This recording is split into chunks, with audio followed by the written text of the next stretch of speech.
you get to eat and you get to lose weight. Then I started off with that, or basically the motivation behind this was that I was having thoda sa health issues.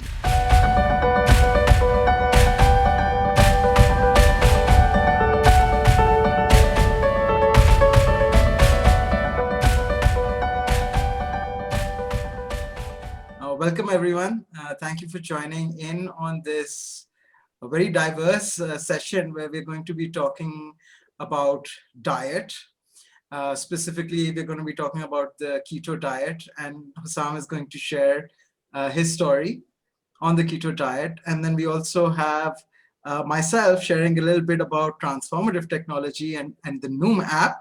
And so we're going to talk about the technology aspect. And then finally, Ayesha is going to talk about spirituality, and specifically Islamic spirituality when it comes to eating and lifestyle of food. So that's going to be our session today, and I hope that it's enjoyable and there'll be some motivation in this Ramzan to examine how many pakoras and samosas are being eaten by us. So a brief introduction. As most of our meetups, we're a local chapter as well of Transformative Technology. So it's usually friends and people from around the world who see this recordings that we have. And the guest speaker, Hussam, is somebody who I've worked with. He's been a colleague. He has worked extensively in marketing, and he is currently the country head of DNNAE Inc. USA Pakistan. And as I mentioned, he's going to talk to you about keto, which he used to lose 32 kgs over the last 7 months. And as he says, the fight is ongoing. Also with me is, yes, Hussam, would you like to add anything to that? Let's see, it was a very tough fight to start in the beginning, but now sort of tuned up and, sort of motivated to go till the end. That's it. Yeah, so I hope to hear the entire story, the challenge, and the transformation, which is the one unifying theme that we have in today's meeting is the transformational self. Definitely. Ayesha is also a colleague. She is a Harvard alumni from the Harvard Graduate School of Education, and she working currently in the development sector. So the two of us have that in common, and the Fulbright in common. And I think very interestingly, Ayesha worked for over a decade, right? Ayesha, in over a decade of experience teaching Islamic studies in middle school. Right. Yes. And so this is something that, she's got some, I think, very nice insight that people all around the world, she's going to try to package it in a way that any international person can get the idea of, in our culture and in our community, what is the Islamic views when it comes to eating.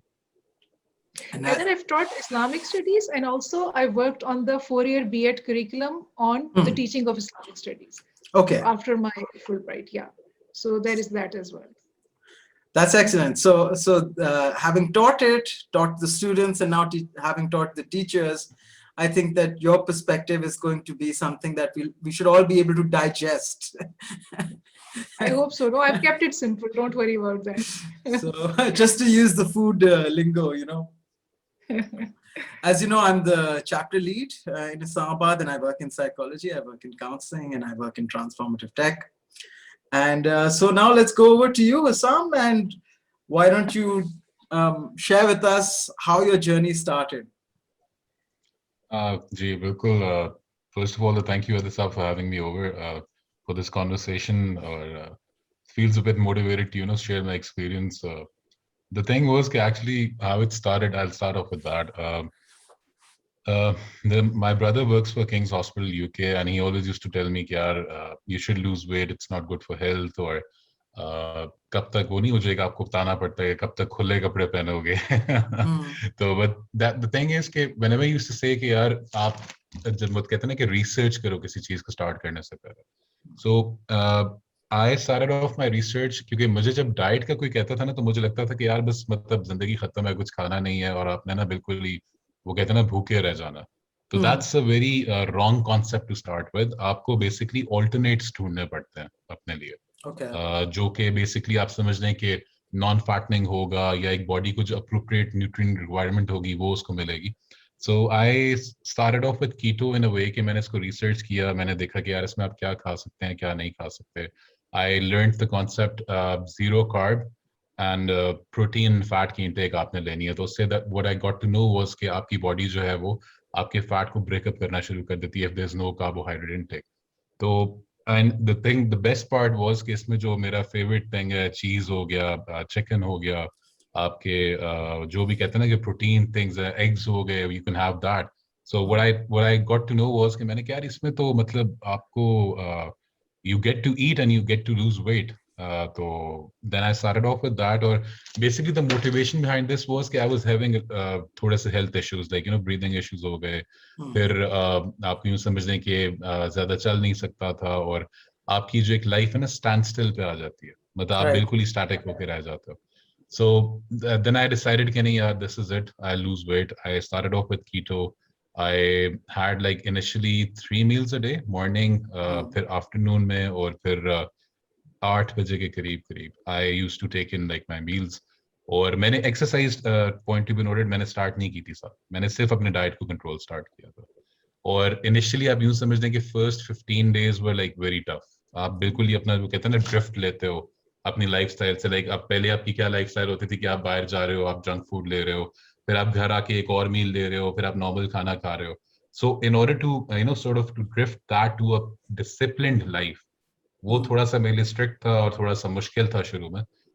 But I manage that. और the most important की factor in that was कि आपका sleep cycle ठीक होना चाहिए.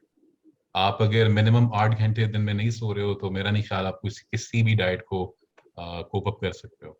और the one thing that I, वो कहते हैं ना एक रिलीजियसली मैंने एक पॉइंट आप समझ लें कि एक फॉलो किया था कि यार बाहर से कुछ नहीं खाना. जो भी खाना you have to cook it yourself. और आपके सामने बनेगा, आपने उसका कंटेंट देखना है, उसमें आपने उसका पोर्शन देखना है, आपने उसके मील गैप्स देखने हैं. ये सारा कुछ मैं खुद देखता था पर्सनली. इसमें वो कहते हैं ना रिसर्च भी करता था साथ साथ. और साथ इसमें मैं अपने जो टाइम फ्रेम्स था कि जो डिफरेंस था कि लाइक मैंने इतने टाइम बाद खाना है तो वो भी मैं साथ देखता था. And there is a app called fasting app. वो मैं साथ रखता था कि मेरा कितना गैप हो जाता था अपने एक मील और दूसरे मील के दरमियान. And like after 1 month when I lost initially, I guess 6 kgs or 5 kgs, I don't remember. उसके बाद फिर मैंने ना साथ साथ थोड़ा सा वॉक शुरू कर दिया था. फिर वॉक को आहिस्ता आहिस्ता मैंने 1 महीने तक कंटिन्यू किया. फिर मैंने उसके बाद उसको रनिंग में कन्वर्ट किया. फिर मैंने थोड़ी बहुत रनिंग स्टार्ट की. नॉट दैट वो एथलीट्स वाली रनिंग, लेकिन छोटी सी जो ब्रिस्क वॉक और एक मिक्सचर कॉम्बो होता है थोड़ा बहुत रनिंग का, वो मैंने स्टार्ट किया. So gradually and slowly I changed my lifestyle, I changed my sleeping habits, I changed my eating habits. और इस तरह नहीं होता था कि मैं अपने आप को बिल्कुल ही बंद कर देता था कि यार नहीं मैंने कुछ भी नहीं खाना. I used to hang out with friends, I used to have my normal life, I used to मुझे एक वो फीलर नहीं देता था मैं अपने आप को कि मैं कुछ अनोखा कर. मैं अपने आप को ये फीलर देता था कि यार I am just disciplining my life. So slowly and gradually it took me like 7 months and here I am. Still the fight is on, 32 kgs lost and target is yet to be met. No, it's such a challenging journey that you're sharing, going from the point where it had become a health concern. Yeah. And what was your highest weight at that time before you started this transformation? At the highest, I was around 166.5. 166.5 kg. And what had your doctor told you? Like, actually, I used to discuss this with my father and my brother. Okay? And I used to tell them कि यार हाँ मुझे ये health issues हो रहे हैं, या मेरा blood pressure बहुत high रहता था, to be honest, and that could lead to a cardiac failure, या आपको कहते हैं ना brain hemorrhage भी हो सकता है. And your father is a cardiac expert as well, so he's a cardiologist. That's his specialty in medicine. And exactly, my brother is also working for the medical specialist line, like he's a medical specialist in the UK.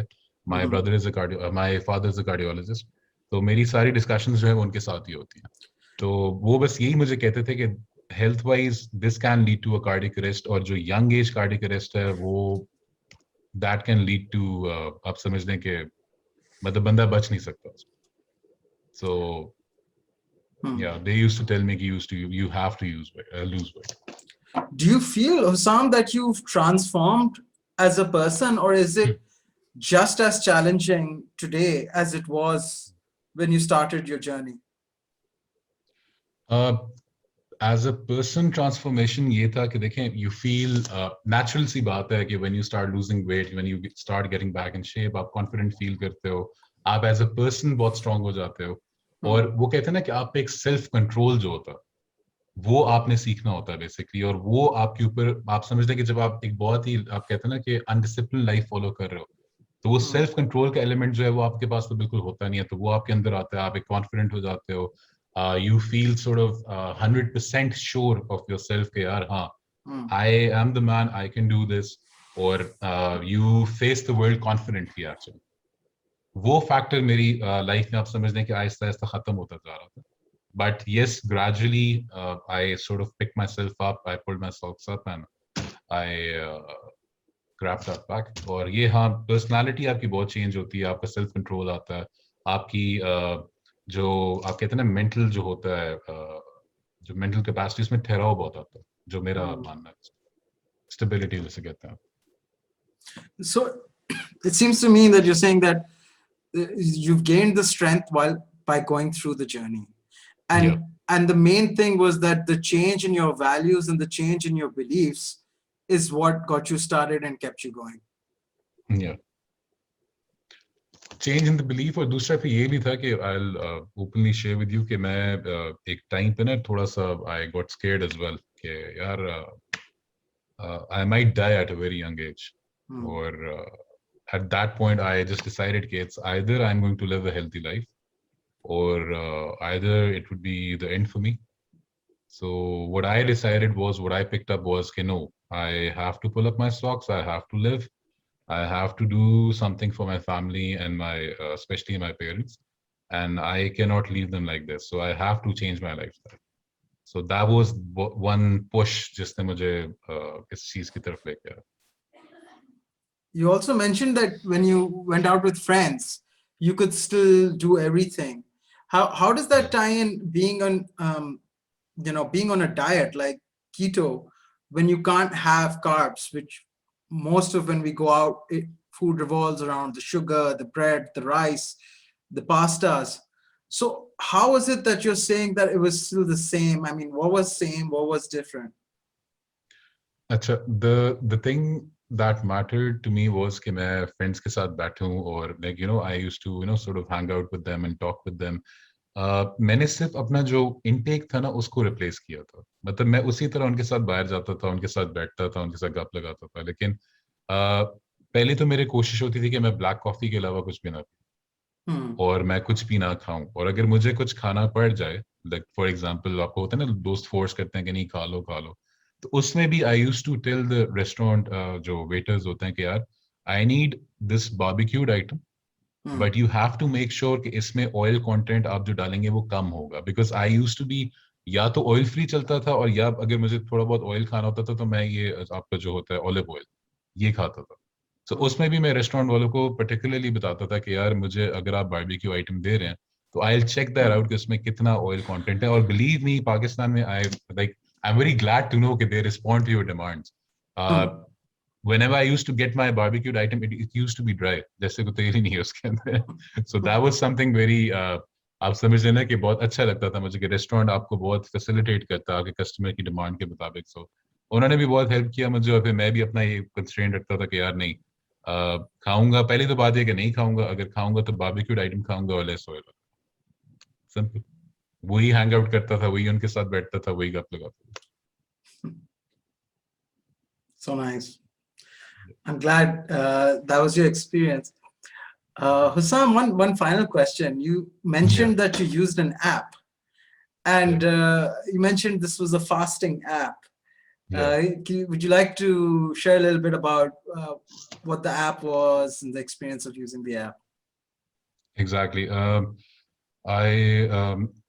मुझे ना basically मसला होता था कि मैं track नहीं रख पाता था कि मैंने कितना गैप दे दिया अपने मील पर. So my brother told me about this app. It's called fasting app. इसको कहते ही fasting app है basically. इसमें होता क्या है आपका कि आप अपना एक ट्रैकर सेट करते हो। ट्रैकर में क्या होता है कि लाइक फॉर एग्जांपल आप सुबह उठे, ठीक है, यू हैड अ कॉफी और you had a cup of T.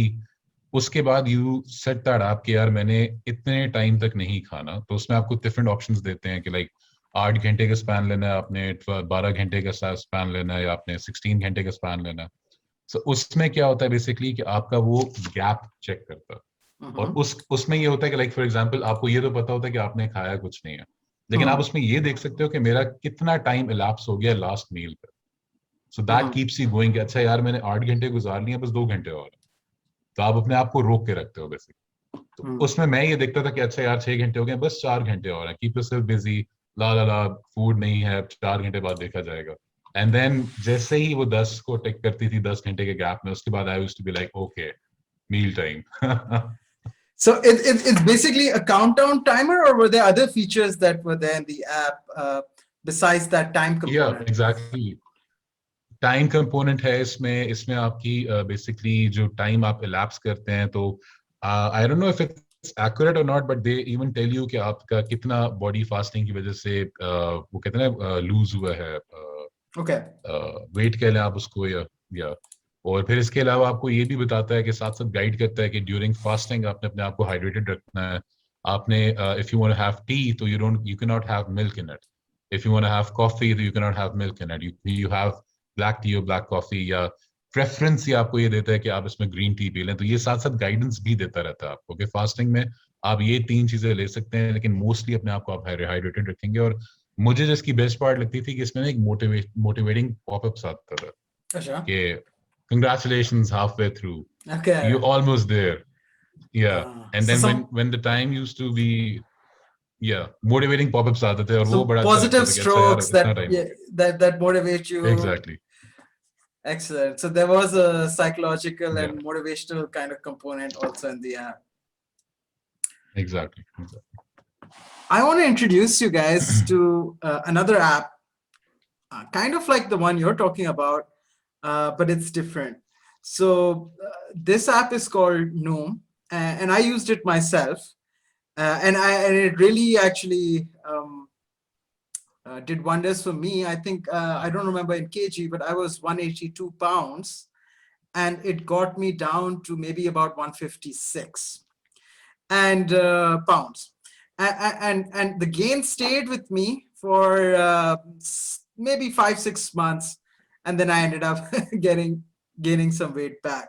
So we will talk about that. We will talk about this yo-yo effect, but let me just share a video of this app so you guys know what I'm talking about. Give me a second.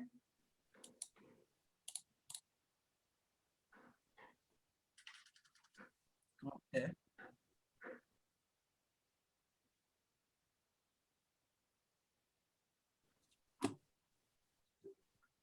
Okay, so tell me if you can see this video. One sec. Diets don't work, but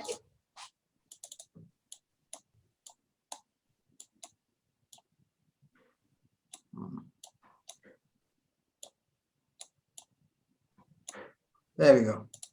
Yep.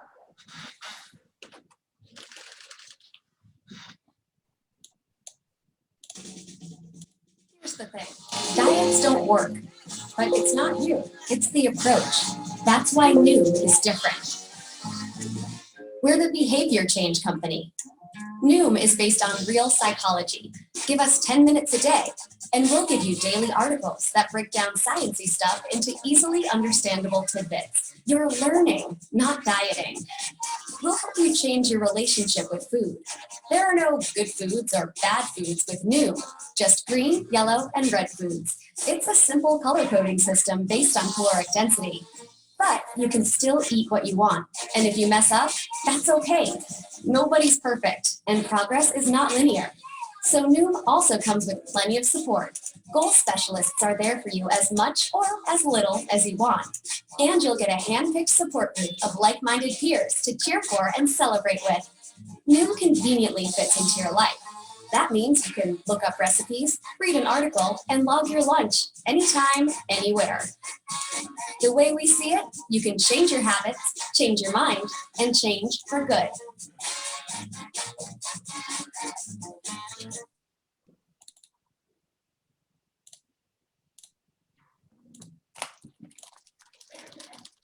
Yeah, so that is Noom. And I mean, it's unlike, you could call it a dieting app. I would say it's more of a mindful eating app because it teaches you, like, it gives you like this daily lessons that share with you, like, okay, why are you eating like this? Like, what's the relationship? So there's a lot of psychology, there's a lot of neuroscience, stuff from other subjects as well, but mainly these two, and food and nutrition experts. And it's a bit pricey, I think, for us in Pakistan. But it was something that I really, really enjoyed while I was on it. And I just think that technology has this like ability to support the journey, like Hussam, with you with the fasting, or with me with Noom. But now I want to get some perspective, and that perspective is, you try hard. At least with me, I try hard, and then I lose the weight, and I feel like maybe I've transformed, like I'm a different person. But I stop paying for the app, or some motivation factor changes, and then, oh, there come the chips, there comes the cake, and I'm no longer eating mindfully anymore. Or maybe there comes the cheesecake, or Oreo cake and Hardee's ka burger. But they are gay, some reason or the other. Ayesha, Yeah. what do you think? You have some insight to share on your experience of that.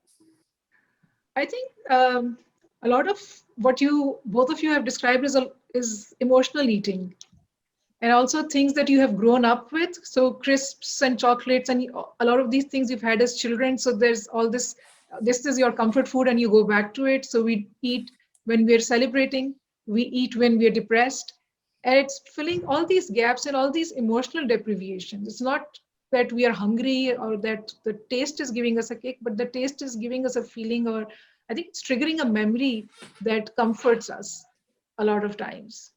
So that's the sense I get from what Hussam also said and what you also said. I think that's my experience as well. There's comfort. And पहले मैं Exactly, it's जैसे comfort. Like दूसरी you have चीज that हाँ Netflix thing in your hand and you start eating, and then हाँ seasons देखते जाओ, खाते बिल्कुल जाओ. और जैसे Yeah. दूसरी डाइट्स होती है उसमें होता है जी there is a day to keep you on the diet there is a cheat day so that you don't give up the diet and then you get to indulge yourself. So they're not really breaking the habit. They admit that the habit will remain and you'll have this need to go back to all these comfort foods that you shouldn't be eating, but they give a little window where you can consume them so that you stay with the diet. So Hassam, आपकी diet में भी was there a cheat day where you could eat carbs या इस तरह से था? Me, exactly. I used to have a cheat day like after starting में तो मैंने 45 डेज का गैप रखा था कि 45 डेज के बाद मैं एक चीट डे लेता था, लेकिन ग्रेजुअली फिर मैंने जब रियलाइज किया यार तो बहुत ज्यादा हो रहा है फिर मैंने इसको कट डाउन कर दिया 30 डेज के बाद. लाइक 30 डेज के बाद एक मेरा डे होता था जिसमें मैं कोई वॉक नहीं करता था, मैं कोई वो कहते हैं ना कि अपने आप को रिस्ट्रिक्ट नहीं करता था. I used to pick up my car keys, बाहर जाके टारगेट करता था हार्डीज के पास जाऊं, बर्गर किंग के पास जाऊं, किसके पास जाऊं, all my favourite junk food जो होता है. और लेकिन उसमें भी फिर मैं थोड़ा सा एक ये रिस्ट्रिक्शन ये रखता था कि एक टाइम का मील खाता था. ये नहीं कि सुबह बर्गर किंग, शाम मैकडॉनल्ड्स में होगा, शाम को जाऊंगा फ्रेंड्स के साथ ही जाऊंगा, एक ही मील खाऊंगा, that's it. But you never kind of get over it. And I have friends who are now raising their children. उनको शुरू में ही broccoli वगैरह दे रहे, so then those children have that association for their childhood. So their comfort food is going to be broccoli and carrots. But for the rest of us who've grown up with chocolates and crisps, I think the struggle is different and difficult because that is your comfort childhood food. Yeah. Zuhair wants to chime in. So, I think open it up to one or two comments. Zuhair? Yeah, I mean, fascinating, journey, Ossam's journey. It's it's a very big challenge, and really goes down to the mindset and discipline. I mean, I would like to share my own kind of journey in a very brief way. So I am type 1 diabetic, and I've been diabetic since I was 6. So you're talking about nearly 30 years. And I have been told that crisps, juice, I got to stay away from all of those things for a very long time. And what the way I have been able to do that, to consistently say no to these things and keep away, has been constantly reminding myself, why am I not eating crisp or juice? What would happen to me, right? And whether it's going to doctors, or looking at my test results, or memories that I think one of the speakers was talking about, having a lot of food, and what was the result of those, eating a lot of carbs or sugar. So it's, for me, it's reminding myself the implications of eating junk food or high carb diet. And the other thing is, and it may be for other people as well. I may share that with some of you as well. So whenever I have a low carb diet, so full of veg, protein, less caffeine or no caffeine at all, on those days I feel much more happier, much more energetic, and much more creative than I am on the days when I'm taking more coffee or lots of bread or rice. Thanks, Zuhair. That's it's very kind of you to share your experience. And definitely I'll agree with the last point. आप जब ये carbs को cut करते हैं और fats और proteins को करते हैं, तो you feel very energetic, lethargic नहीं होते आप actually. आपको वो नींद नहीं आती. I would say though that adding the vegetables and fruits to that, which is non-keto, also similarly. But I want to return, from diet a little bit back to the psychological that Ayesha was talking about, which was this emotional eating. And I think that she gave so much insight really as to, the choices that we're making. Ayesha has a lot to do with the emotions and what we've learned about the emotions. And Noom, the app that I shared, it does, share like how we get attached to unhealthy eating, and how much shame is wrapped up around the way we eat, and then the way we feel after we eat, and then the way others make us feel. So it's so emotional, Ayesha, as you were saying. Yeah. Also, while Hussam is talking about, this is also connected to the mental aspect of it. And Zuhair also said that certain foods, not eating them makes him more creative, etc. My yoga teacher made us do a vegetable fast. So it's not a vegetarian fast, but it's a vegetable fast. You can only eat vegetables. Even then, within that, potatoes are not encouraged. So you're basically eating all vegetables, no grains, no dairy either. And your mind is super focused. You're alert otherwise, but when you eat meat and carbs both, your mind is like jumping from one thought to the other, and this kind of gives this razor sharp focus to your mind the day you just eat vegetables, not grains either. So that was something interesting that I'm just thinking of listening to Hussam and Zuhair talk. There is a disagreement though that I have with both Hussam and Ayesha that you shared, and that was on the cheat day. I'm very, very against cheat day. I don't even like the language of the cheat day. I mean, I'd say I'd be okay if it was treat day, but that's just semantics, whether you call it cheat day or treat day. What I dislike about it is that it's actually not transformational. It's transactional, right? Okay, like if I diet today, then I can eat cake, or I can eat, this much I can eat, but you're still thinking that the good thing is the cake or the zinger or the other sort of fried item.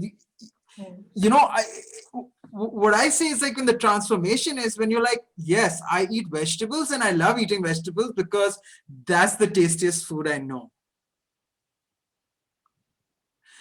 And on that note, I'm going to share, I'm not going to leave you hanging with nothing there. I'm going to share another small video of one of the pod leaders of Transformative Technology. And he's going to give like just a 1 minute, snippet from his videos on what is transformation.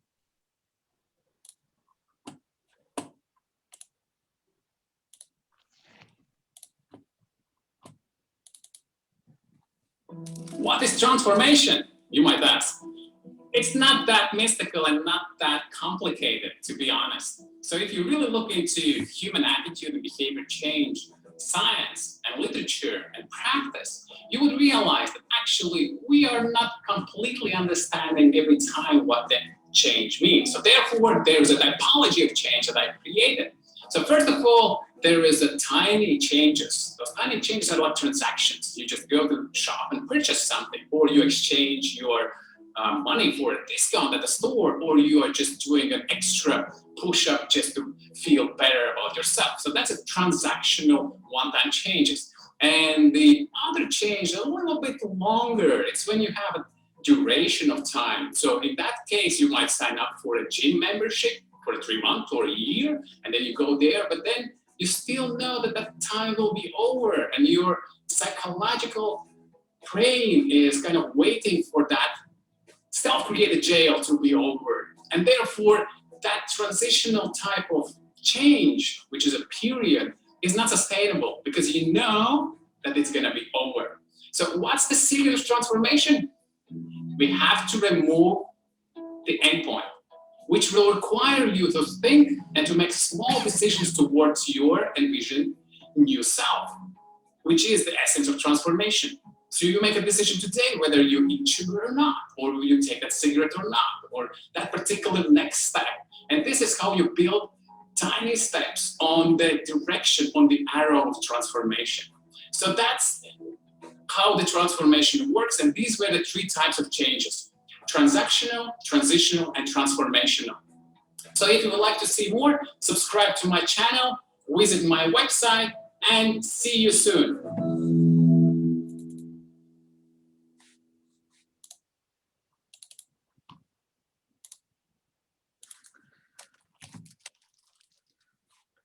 Yeah, so I think you guys see that it was a pretty good explanation given by Professor Stibe on what makes something a transactional change versus a transitional change versus a transformational change. And another thing I wanted to share with you is also one of his models, which is over here. You could say like, stay away from sugar.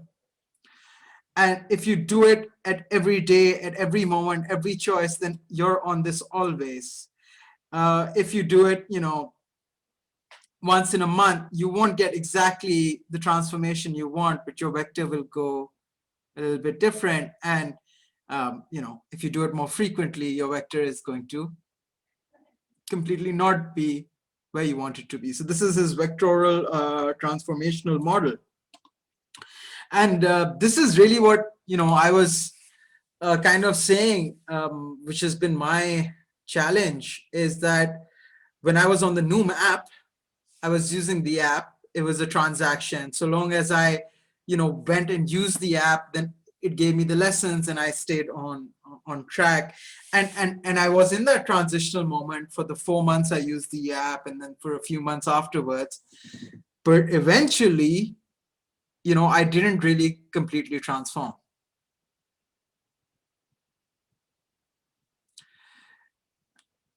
So that's, just my journey. And I'd like to just open it up for any thoughts that Hussam or Ayesha, you might like to share on, what Professor Stibe is saying, or, my attempt at elaborating that. I mean, I agree because the same goes for exercise. So people who are exercising for a purpose, then they struggle with it to find the motivation. But there are some that you find they're addicted to it or to a sport, even if it's if the weather is slightly forecast, they're hoping it won't rain so they can go play golf or tennis. And that's when that really impacts your health in a different way because you are not doing it as a tedious necessity, but you're doing it out of love. And that's what I'm going to focus on in my talk as well. It's what you do when you follow the sunnah, you follow it out of love for the prophet. So that completely changes the game and the transactional nature of it. And also when you're exercising, that changes somehow. You tend to eat less. The binge eating that we're talking about, reaching out for the comfort food, that becomes less because when you exercise, Heather, you would know what that chemical is that's created in the brain, and that makes you feel good already. So you don't need to fall back on food to get that high because the exercise is already giving you a high. So I think the exercise and diet both go together as well. Yeah, what do you call that chemical? Dopamine. Not The reward chemical is dopamine. dopamine. Yeah. So Hussam, yeah, Yeah, I the agree with love that. has to be there. Before we move on to Aisha's segment, which is right after this, Hussam, was there anything that you want to share your thoughts regarding transformation versus transition and your journey using keto and the fasting app with these thoughts? नहीं, definitely first of all तो I would like to agree with Aisha. इन्होंने बिल्कुल ठीक बात की कि do for the love of it. इसमें कोई compulsion ना हो आपके ऊपर कि यार बस करना ही करना. तो definitely, और ये मैं इसलिए agree करूंगा क्योंकि मेरे पे ना शुरू में I started this off as a compulsion, but later on it transformed as a, आप कहते हैं ना, एक lifestyle बन जाता है आपका. आपको एक वो नहीं होता कि बस यार मैंने करना है, वो सर पे तलवार है, करना ही करना है मैंने. और दूसरा ये कि मैंने जो ट्रांसफॉर्मेशन अचीव किया ना after going through that professors video, my transformation was I've stopped eating junk, or I've stopped eating all the time actually. but तो नहीं होता हर वक्त खा रहे हो तो एक डिसिप्लिन मेंटेन करना ना. मैंने जो अपनी जो ट्रांसफॉर्मेशन अचीव किया वो यही था कि डिसिप्लिन ईटिंग, क्लीन ईटिंग, और बस ये नहीं कि खाते ही रहना. जब आपको लाइक वो कहते हैं ना, when you have the need for it then eat. ये नहीं कि बस आप नेटफ्लिक्स के सामने तो आप खा रहे हैं, या फिर आप दोस्तों के साथ बैठे हैं तो आप खा रहे हैं. बस just whenever it's the time to eat, have your meal. तो ये एक ट्रांसफॉर्मेशन मेरे अंदर था. और दूसरा ये था कि I never used to have chai without chini. Now I have chai without chini and milk. So that's another transformation. Like now I like chai without chini and milk. I want to add to that since you mentioned it twice, that one of the things I learned with the Noom was that they call this fog eating, when you're eating without thinking, like mindlessly eating when you're watching TV. And they said, sometimes it's just your tongue is hungry. And, if you give it a couple of nuts, that's enough. And sometimes, you're mindlessly eating, you're in a, fog, and you're just like, you're doing something else and you don't even realize. And then sometimes you're actually hungry. So they had like these 3-4 different things, but this fog eating really stuck with me, and I just wanted to mention that. नहीं, exactly. आप जब ये food vloggers को देखते हैं ना YouTube पर, और जब वो एक वो फूड अपना ट्रिप करते हैं कि अभी वो फॉर एग्जांपल उस दिन मैं देख रहा था, I don't know if you know that guy और not, Irfan Junejo, he is a famous vlogger. So he was going through some Karachi की streets and he was having all the Karachi hit food जो है. तो उसमें ना बंदे को एक, मुझे तो खैर बड़ा अंदर से पुश हुआ कि यार अच्छा निहारी भी है, अच्छा ये भी है, अच्छा वो कोई बिरयानी है कराची की. वो पागल नहीं हो जाता बंदा कि यार मतलब मैं टीवी में घुस के खा लूं या क्या कर लूं. So बट इसमें यही है कि ये आपने बिल्कुल जबरदस्त बात की है कि आप वो कहते हैं ना, if you give a few nuts to the tongue, जो भी आपने बोला अभी, आप एक बाइट ले लें उसका, बजाय इसके आप पूरा उसका मील ले लें, तो आपका वो माइंड सेटिस्फाई हो जाता है कि हाँ यार मुझे मिल गया है जो मुझे चाहिए. So I'll definitely agree with that as well. Aisha, this is now your segment. Would you like me to share the diagram? Yeah. जी कर दें, आप कर दें.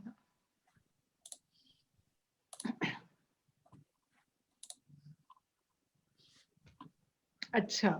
So we're going to talk about the blue dot in the middle is the everyday food choices, and we're going to talk about how those are, for Muslims, they're meant to be embedded in all the other concepts outside, starting with the love for the Prophet and the intentionality with which we eat, and how you have to be mindful of the impact of on your physical self, emotional, spiritual self, and on the environment.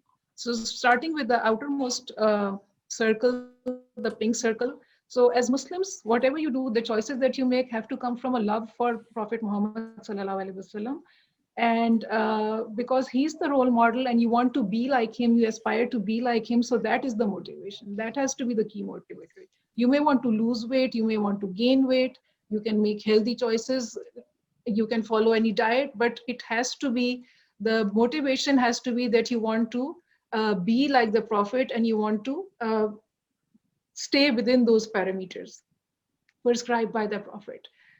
Because science tells us things, and science can catch up with what the Prophet has already said, and sometimes it may not. But as a Muslim, you don't need to wait for that validation. For example, the Prophet said that kalonji, which in English is black caraway or fennel seeds, and those are a cure for all diseases except for death. So for me, that is enough validation, and for me to consume it, and my family has been eating it during the COVID pandemic to build up on our immunity.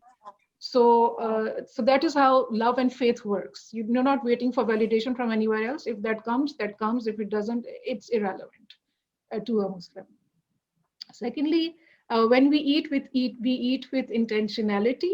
The Prophet has said that all our deeds depend on our intentions, and each one will get what he has intended for. So, in order to eat with the right intention, we say Bismillah ar-Rahman ar-Rahim when we start to eat something, which means with the name of Allah, the most beneficent, the most merciful. So, you're basically invoking Allah's mercy to activate the goodness in the food, for it to make you full and healthy, and to protect yourself from any harm that may come from that food.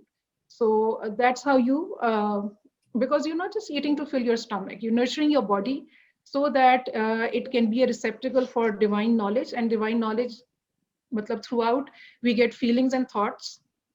Zuhair, another guest, mentioned creativity and how eating certain foods encourages creativity. So the food is not just something that's filling your stomach, it's affecting your entire thinking, personality.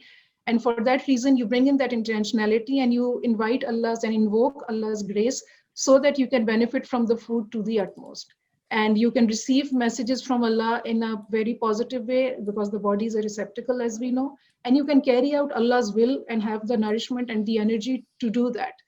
In simply put, I mean, you have so many duties towards your family, and if you are strong and healthy, and then you can complete those duties and fulfill those duties. So that's why you say Bismillah, and you remember Allah, and you remember that this is His blessing, and then you eat or drink. When I say eat, it means eating or drinking water or juice or anything.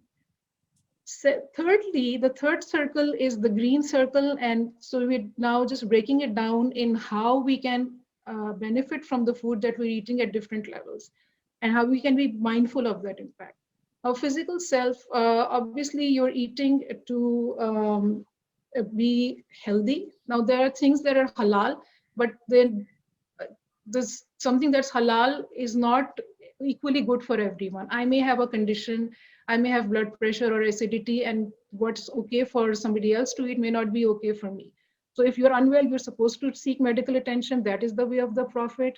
And you're supposed to not eat things that will make you burdened or unable to perform your duties or to be your best self. So the whole aim is to be yourself. When you're following the Sunnah, you want to reach that level of excellence and to be your best self.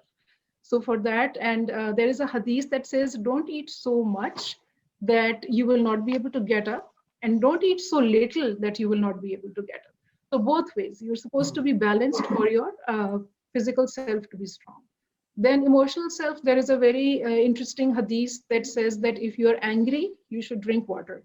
It's a long hadith. There are several instructions in it. If you're standing, stop. If you're walking, stop. If you're standing, sit down. If you're sitting, lie down. If you're angry, so that you don't go for a knee-jerk reaction. You calm yourself down. You make wuzu or ablution, which is the way we wash our some parts of our body with water before we say namaz, and you should have water. So foods that we eat affect our emotional state, for example, having water, and that is the Prophet's advice. And other than that, the spiritual aspect. Now, foods have a very spiritual aspect, and we know that from both Quranic scripture and from other scriptures as well, uh, including the biblical stories, for example. Food is something that through which miracles have manifested themselves. For example, Hazrat Musa, Prophet Moses' people were given, they were blessed with manna, manusalva. Then Hazrat Maryam, when she used to pray in seclusion, angels would bring her food and her family would be surprised that who is bringing all this food for this girl. And that's how food is imbibed with sacredness even today. And that is something that Muslims are meant to remember. I don't know if some of you may remember the German Muslim football player. His name was Mesut Ozil, and somebody from the crowd once hurled a morsel of bread at him while he was playing, and he picked it up, he kissed it, he pressed it to his forehead, and he put it with respect on the side. He didn't put it on the floor. And the world was completely wowed, and that's a very typical normal Muslim gesture, that you don't put food where your feet are going to be. You respect it because it's sacred. So that's something also important, that there, because it's imbibed with all this sacredness and spirituality, that you treat it a certain way. So all of this, then we're going to see how that should impact our choices when we consume food. And the environment. Now, the Muslims' duty as stewards of the environment, that's somehow not taken very seriously. We need to think about when we go to a buffet, we fill our plates, we overeat, we stuff ourselves, and even then there's food left on our plates that goes to waste. What does that mean for the environment? What does that mean for other people who are hungry and we're wasting food and stuffing ourselves and making ourselves sick in the process? So, what does that mean? Beef is halal, but beef consumption, what is that doing to the environment? How much carbon emission is being created because of the livestock trade? Secondly, how much deforestation is being done to create pasture land for animals to graze on? So all these things are important for Muslims to think about. So sure, beef is halal, meat is halal, but how much of it? It's not compulsory. A lot of times, as Hussam was talking about the trip to Buns Road and looking at Nehari and all of that. So a lot of times we consume meat, Muslims consume meat as if it's compulsory. It's not farz, it's allowed, as are other things as well. So all these things are important to remember when we make our daily choices. Now we go on to the blue dot in the middle, and that is informed by all this other thinking, the love of the Prophet, the intentionality, and how the food is going to create well-being. So, and the Prophet has, mashallah, invited us to think about our food, and he's given us instructions about each and every little thing.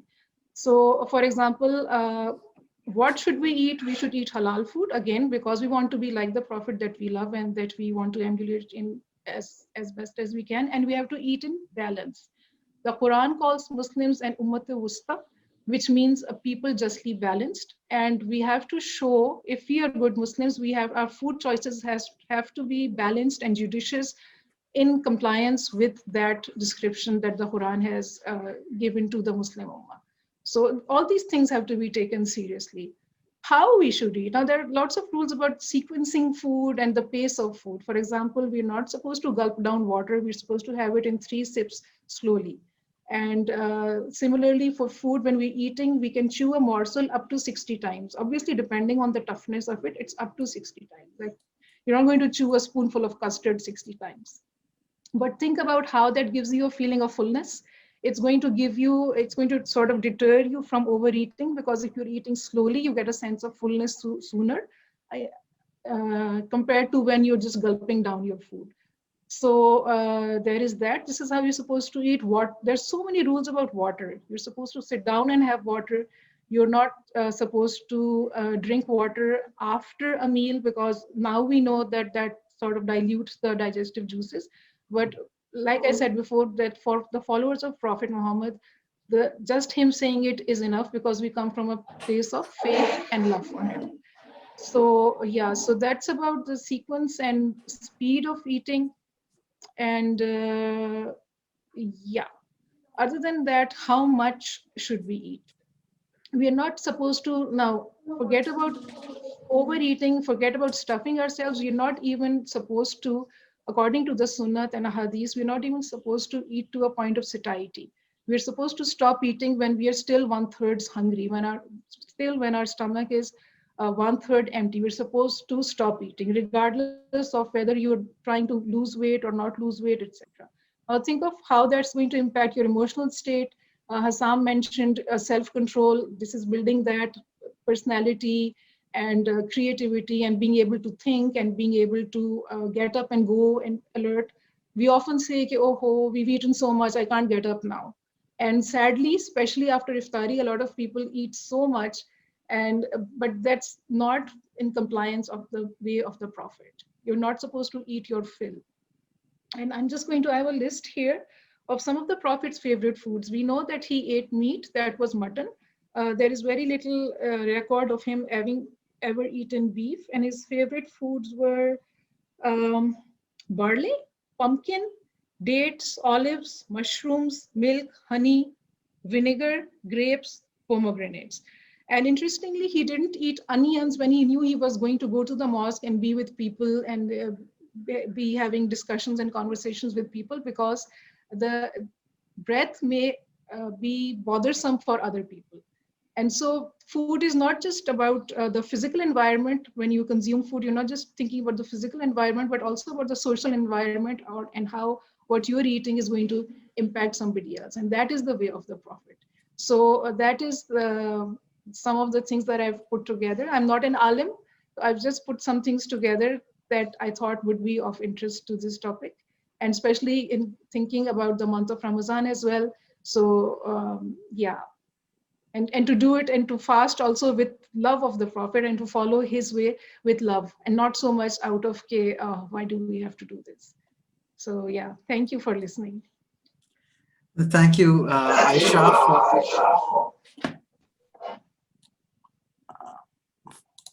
for such a beautiful and open share on the knowledge you have when it comes to mindful eating from the Sunnah and the life of the Holy Prophet Muhammad, especially in this time during Ramzan, which is our holy month for Muslims. And the whole time I was just looking at the way that you've color coded this diagram, and the amount of depth and breadth, despite not being an alim or a scholar of religion. And I was just wondering, imagine this packaged as an application on your mobile, like Noom or like a fasting app, but for us Muslims, of which there is a huge community around the world, right? Many settled in the West, all around the world. But if you look at the mobile apps for when it comes to eating, you will find very, very little, work which is not very much designed well at all. There might be like an app which is more like a website which has 2 pages about just like foods which are halal or not halal. And none of this thing that you talked about, the mindfulness, the spiritual self, from the breath to the emotions, and any kind of algorithm that helps you measure, like Hussam's fasting app helps him measure that when is it that I'm 1/3 full. Like, I mean, how do I know what it means to eat to only 2/3 satiety? Right? That's a good question. I've often wondered about that, but it may not be a mathematical question to answer, but it may be just stop when you could eat as much as you've eaten already. Like if I've eaten 2 rotis and I can eat one more, stop right there. Don't eat the third. So that could be one way. And there's so much knowledge out there, Hassan, Heather. This is none of it. I mean, this is one book I was looking at, Medicine of the Prophet, and there's so many others that are out there. And there is a whole Tibbi Nabwi, the science, the medical science based on the sayings of the Prophet. I mean, it's all out there. Actually, our hikmat, the hakims, the ilaj that they do, a lot of it is based on what the Prophet has said. You work in the development sector, Ayesha, right? And and I wonder whether um, there would be room there to take what you've got in the app, but scale it to people, because a lot of people in Pakistan at least can't read, especially in the rural areas, but they can listen and they can understand. And if there were, and there is a lot of 3G and 4G and mobiles, and I just wonder whether there's something from after today you could do something about that. I mean, you're the technology person. I have an idea of education and of this content. So don't throw me off by asking technology questions here. I'm not asking you questions. I'm just putting out food for thought to No, you I'm game. I and think to it's a great others idea. who'd listen in. Okay, Misha, you it's a have great a idea. comment. Hi, yes. I just heard you mentioning how this could be a useful app for something useful for the rural areas. I don't think overeating is a very rural phenomenon as far as I am aware.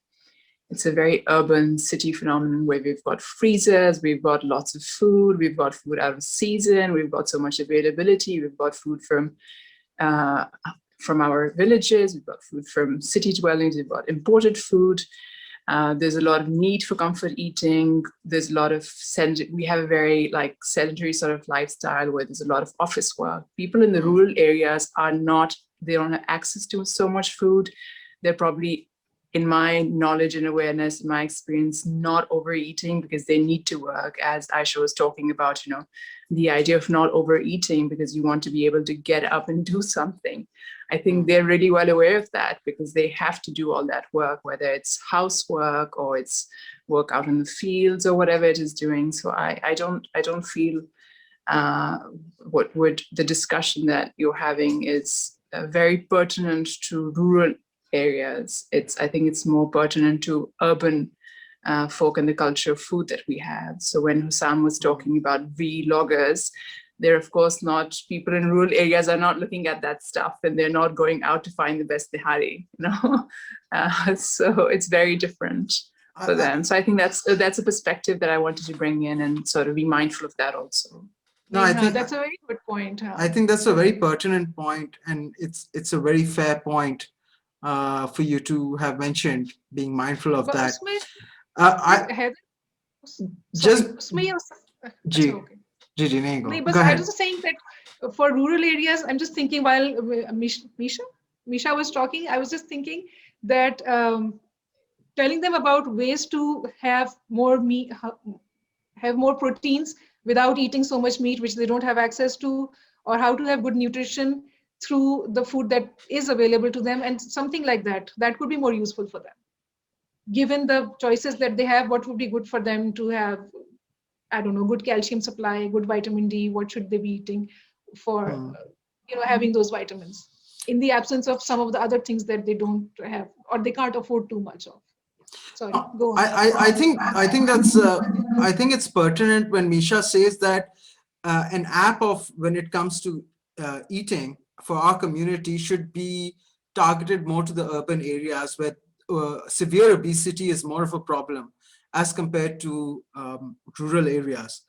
I would just push back a little to say that, I was in Gaon just a few months back. I was in Faisalabad at my wife's village. And, it is rich agricultural land a lot in Punjab. It's true that there's not a lot of meat that is eaten in the rural areas. But when it comes to many of the traditional ways, they have been lost. There's a lot of sugar consumption. There's a lot of, heavy oil consumption. And there are instances of diabetes and maybe not as much obesity, but not necessarily mindful eating in the rural areas and suburban areas today, while acknowledging that Misha's point is very much valid, that the urban areas are suffering a lot more when it comes to imbalances in eating lifestyles. I think, what I'm really just was trying to push for was not so much this question about the specific parts of the Muslim world, but this idea that I have, that I've been working towards for quite some time now, that we don't have a lot of technological support for the Muslim community that speaks to our culture. And that's really the main thrust of, or the real aim behind maybe some of the words or not as thought of point as I was trying to make. ठीक है, उसमें थोड़ा सा ये है ना कि I'm agreeing with both Misha and what you said, Heather, because people are transitioning towards eating more of, I don't know, pizza and burger, because that's a symbol for the good life that the city dwellers have. So there is that in between class also that's transitioning towards that. That's a symbol of Wabaji, pizza kha rahe. So you're very there, and you've made it in life, and you can take your children out for an evening at a fast food. So there is that as well. So yeah, I mean, just to embrace our culture generally and the good practices. For example, there's Sheikh Hamza Yusuf, Zaituna Foundation wale hain. I don't know if some of you may have heard of him. He's a white American, a convert to Islam. And he speaks about how, like, he's totally in awe of this fresh flat bread that South Asians make and eat. And the countries which are supposed to be very rich and affluent, they don't have this chapati. I mean, they eat just packaged bread, which has nothing really. Even if they make it themselves, it's full of yeast and white flour. So yeah, I mean, just embrace the chapati and the good things, good practices in our eating culture. Yeah. I would like to invite Misha for any further thoughts that she might have, and also Hussam, and then anyone from the audience.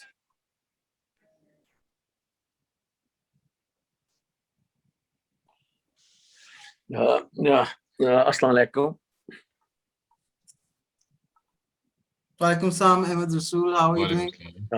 In fact, I heard about this wastage of food, and this reminds me that in Germany, you see, if you go to some restaurant and you order food, and if you order more than that, or when you're done with your food and some extra food is left, so you are fined. You see, there's a fine. You have to pay a fine. So I think that's a good thing they are doing, that you see there's no wastage of food, and even especially then as we are discussing things from religion point of view. So in Islam, you see, so we have to have a great regard for food stuff, of course. I don't know about the fine. I don't know how I feel about that. I do know that there are some apps I've heard in the Western world that restaurants can log into, and that if they have excess food which is going to be thrown away, there are people who can come and pick it up and redistribute that. I also realized that we are now 8 minutes over time. And so, I always like to be mindful of the participants and the speakers. A big thank you to Hussam and Ayesha and everyone in the audience, Shifa, Ahmed Rasool, Misha, Atif, Sadia, Suzanne, and Dr. Shinshuri, and others who've come and gone. And we'll be sharing the recording. And if there's anything pressing that somebody would like to say before we head out, feel free. Ani, thank you, Heather Saab, for having me over. It was a pleasure sharing my experience. I would like to thank Ayesha, Misha, Ahmed Saab, Sadia, everyone who was there to go through my journey and share my experience. I never thought कि मैं कर पाऊंगा और मैं share भी करूंगा. और दूसरा ये कि I hope कि I do that for the next 7 months as well. Considering you're committed now. You made a commitment here publicly. You better do it now. नहीं, inshallah. I won't go through those vlogs now, Nihari wale. फजूल है वो, अच्छी नहीं है, मजे की नहीं है. बिल्कुल, I've left YouTube because of that. So, thanks everyone. Thank you, Heather. Thank you very much. Thank you. Thank you very much, everyone. Okay. Thanks. Love. Thank you. Thank you.